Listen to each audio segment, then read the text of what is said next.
Idaho's history is not written on neatly preserved pages in a museum, but carved into rotting pine beams and rusting steam machines left behind in the wilderness.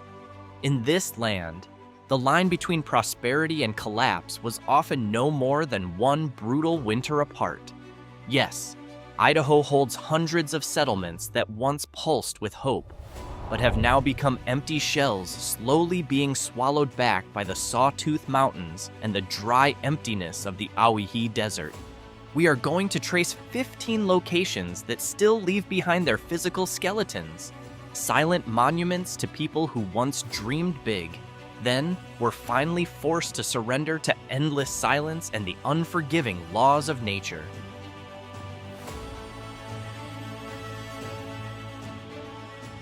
If you are looking for the purest definition of a ghost town, Silver City is the answer.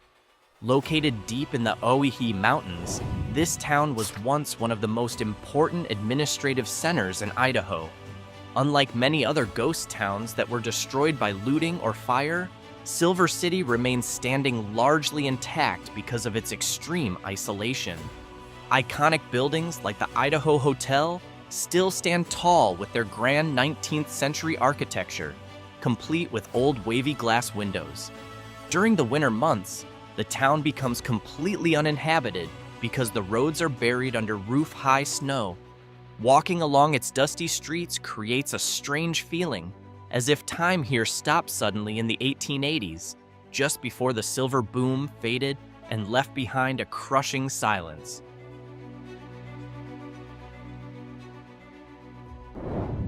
The next place shows how people were forced to adapt in a space that was painfully limited. Yes, Burke offers one of the most unusual sights in the entire United States. Set inside an extremely narrow canyon, the town had no room to grow outward. As a result, the architecture became extreme. Brick buildings and hotels were packed tightly together, and even the railroad had to run through the middle of major buildings or along the main road. Today, what remains in Burke are massive concrete mining mill structures that look like abandoned ancient fortresses. The atmosphere here feels intensely claustrophobic, with steep canyon walls seeming to press down on the remains of civilization below.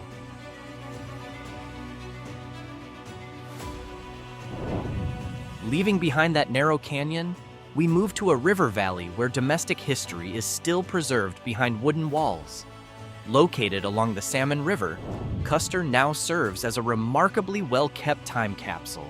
Although it is managed as part of a historical park, Custer is still a ghost town because there is no longer any permanent human life there. The old schoolhouse, post office, and homes still contain painful domestic details. Dusty old boots, fragile wooden chairs, and kitchen tools left exactly where they were. The most dominant sight in the landscape is the Yankee Fork Dredge, a gigantic gold dredging machine that looks like a dead metal monster stranded in the middle of the green forest.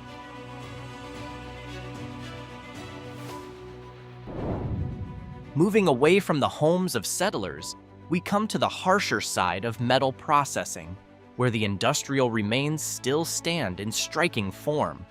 Bayhorse stands out because of its massive industrial structures, many of which are still firmly in place.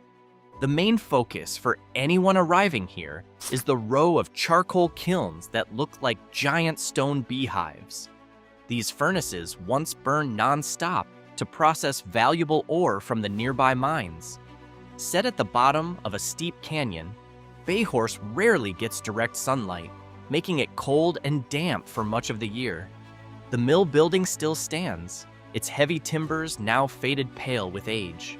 The atmosphere in Bayhorse is deeply quiet, broken only by the sound of water moving through the ruins, giving the place a mood that feels both industrial and mournful.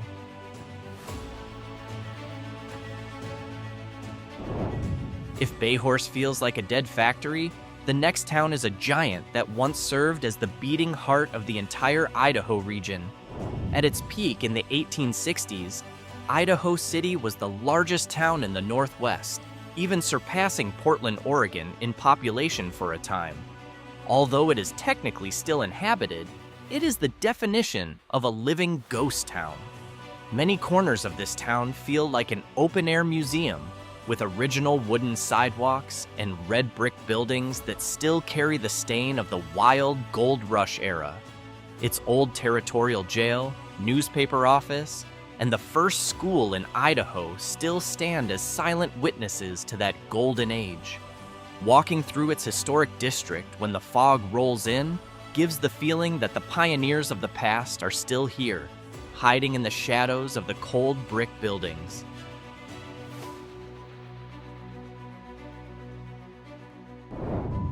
After looking at the remains of Gold-era glory, we jump forward into a failed future in the middle of the desert plain.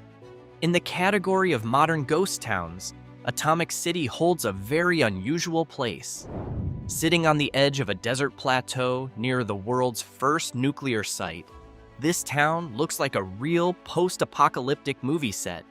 It was once expected to become a center of the nuclear energy future, but after the SL-1 reactor accident in 1961, the town's growth came to a complete stop.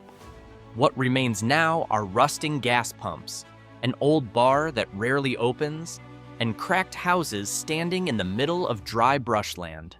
The silence in Atomic City feels different. It carries the heavy weight of a major technological failure.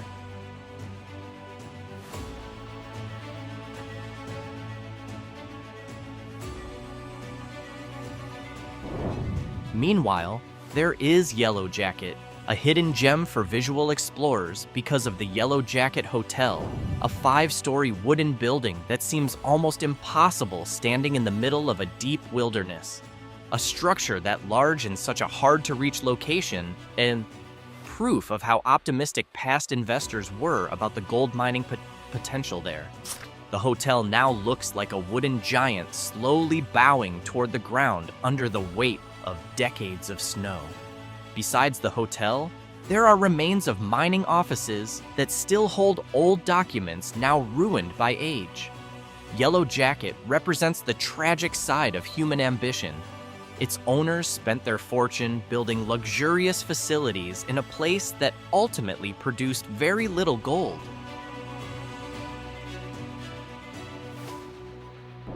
Unlike mining towns that usually grew in an organic and chaotic way, Chesterfield is a ghost town built by Mormon pioneers with a very orderly layout. The town was abandoned not because the gold ran out, but because of failed irrigation systems and changing transportation routes that left it economically isolated. Today, Chesterfield stands as a collection of brick and wooden homes that look almost perfect from the outside, but are completely empty within. The silence here feels highly ordered.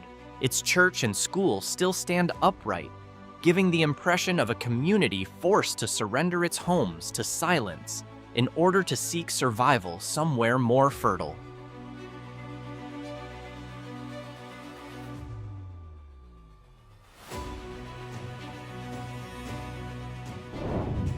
But not every community had the chance to leave in an orderly way. Some were struck by one disaster after another.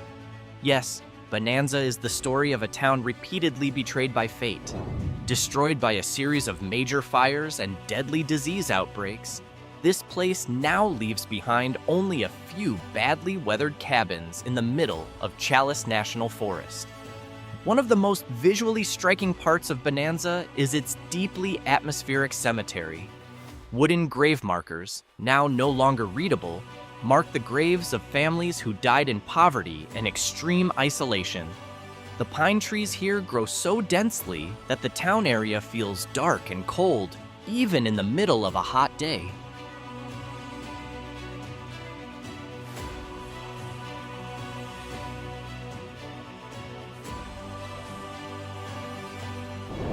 From the sorrow of Bonanza Valley, we climb into extreme elevation where the air grows thin and cold. Sitting at around 7,000 feet, Gilmore is the frozen remnant of a silver and lead mining boom, now left under the harsh stillness of mountain air. The most striking wooden structure here is tied to the legendary Gilmore and Pittsburgh Railroad. known for its incredibly steep grade. The buildings in Gilmore have lost much of their walls, leaving behind wooden frames that look like giant bones scattered across the mountainside. The constant wind moving through the gaps in the old timber creates a strange, natural resonance, producing an eerie soundscape that perfectly fits the silent and haunted atmosphere of a documentary setting.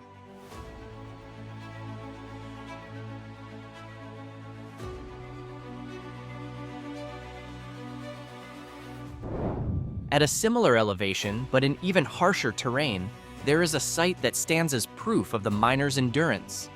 Reaching Boulder City takes courage and the right vehicle, because it sits high in the rugged Boulder Mountains. This town is a reminder of the extraordinary toughness of Idaho miners, who worked in near-freezing conditions for much of the year in pursuit of silver. What remains here are rusted mining machines and several thick log cabins built to withstand the cold.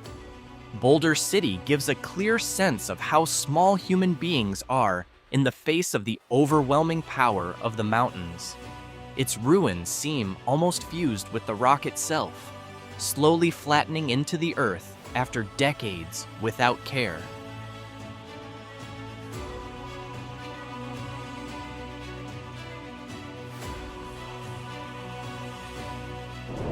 Descending the mountain takes us to another slope, one that still holds the remains of a failed global investment.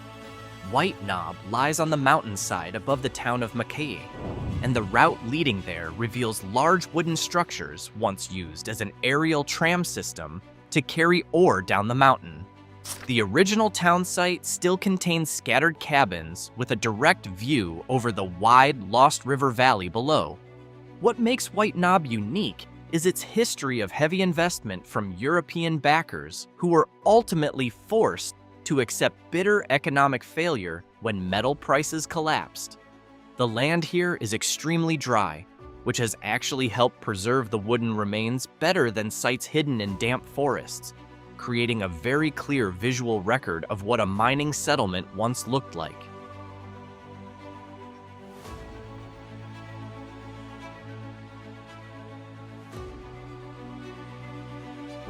Leaving the slopes above Mackay behind, we move toward Rocky Bar. It was once a center of power, even serving briefly as the territorial capital of Idaho before that role shifted to Boise. But that political and economic importance disappeared almost overnight when gold became harder to find and the main transportation routes were redirected. Today, Rocky Bar is an extremely quiet place hidden beneath layers of thick pine forest. Its cabins are now nearly swallowed by brush, and some of its stone walls are beginning to split under the force of tree roots pushing through them. Visiting Rocky Bar feels like looking at a civilization that was truly erased by time, leaving behind only faint traces of the days when it once stood at the heart of Idaho's administration.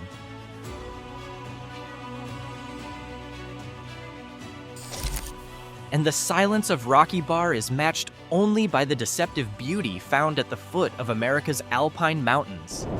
Located in one of the most photogenic areas of Idaho, Sawtooth City is the remnant of a mining settlement founded in the 1870s.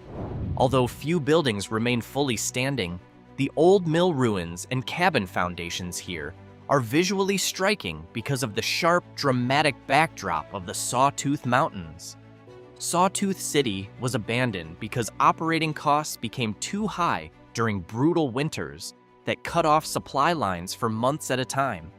It stands as a visual reminder that even in the most beautiful places, nature can be merciless to those who try to settle there permanently without real preparation.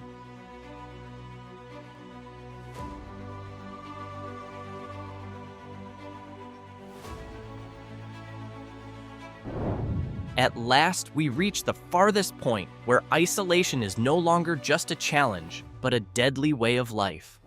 Loon Creek, often called Oro Grande, is one of the hardest ghost towns to reach in the United States.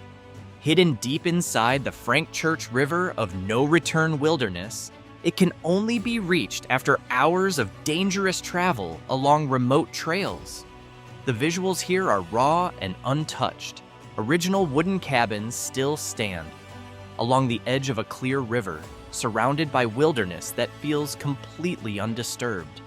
Loon Creek represents the extreme edge of Idaho's gold mining isolation. Here, you can still feel the atmosphere of miners who lived completely cut off from the outside world, relying only on what they could pull from the earth and the river around them in order to survive.